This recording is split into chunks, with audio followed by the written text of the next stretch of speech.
I'm Katie Uhlmann reporting for Katie Chats at Smithy TV in downtown Toronto.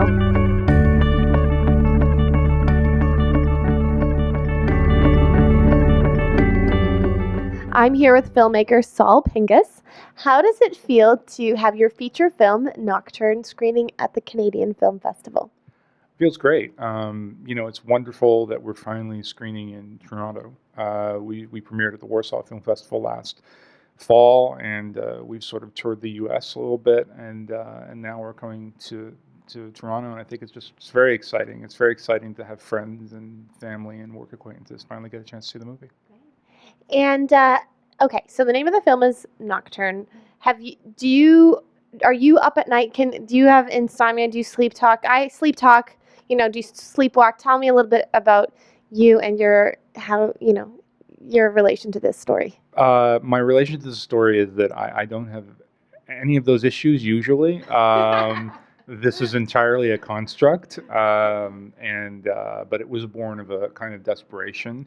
My wife and I were sitting having some coffee. I don't drink coffee, but I was sitting there watching her enjoy hers, and we were in a faraway land in Australia visiting some family, and we then had to stick around because one of our family members wasn't doing so well and needed some medical attention, and we found ourselves there longer than normal. And when you find yourself in a beautiful place for longer than normal, you get a bit stir crazy, or your trip is overextended. And it's a wonderful problem to have, but at the same time, it's you sort of conjure up all these ideas and thoughts, and that's where I came up with the idea. Really, I can tell you exactly where it happened, and most movies aren't like that.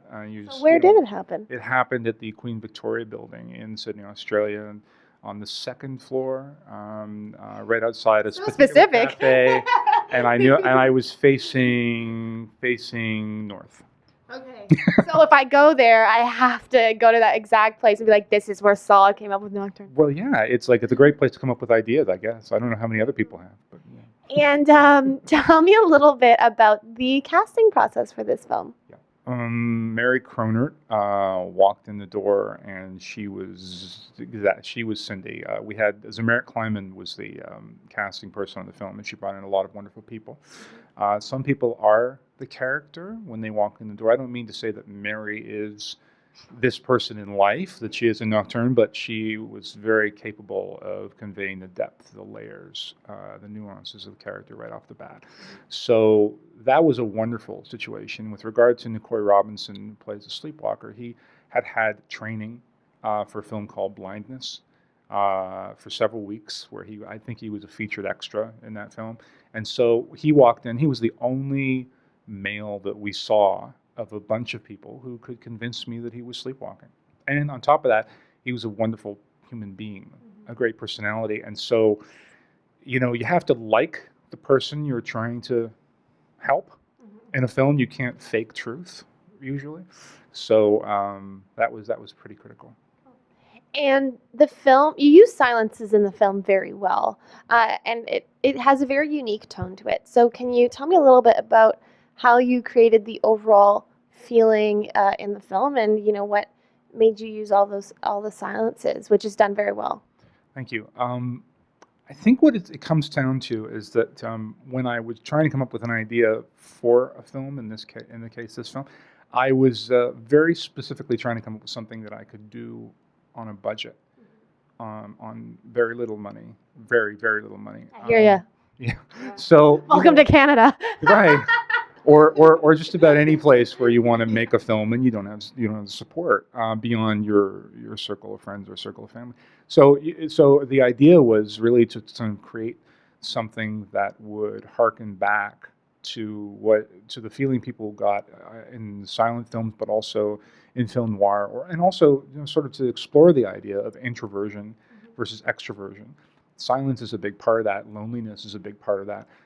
The other aspect of this was that I was very, very keen to have. There's this kind of a phrase that a lot of people know when they work in movies and that or television, is that when you don't speak, it's often more compelling for an audience than when you do. So I thought, well, this is a great opportunity. The silent world is a wonderful opportunity to study the anthropology, the behavior of people, and to allow you to discover that in a way that we don't often get to do so in films. In a lot of films, anyway. Independent films will get more of an opportunity. And where's the best place for us to find out more information on you and Nocturne online? Nocturnethemovie.com is our website, and we're also on Facebook, Nocturne Movie, and we're on Instagram, Nocturne Movie, and we are on probably above a dozen other things, Nocturne Movie. Yeah. Well, thank you so much. Congratulations, and have a great time at the Canadian Film Festival. Thank you very much, Katie. Thank you. I'm Katie Uhlmann reporting for Katie Chats in downtown Toronto.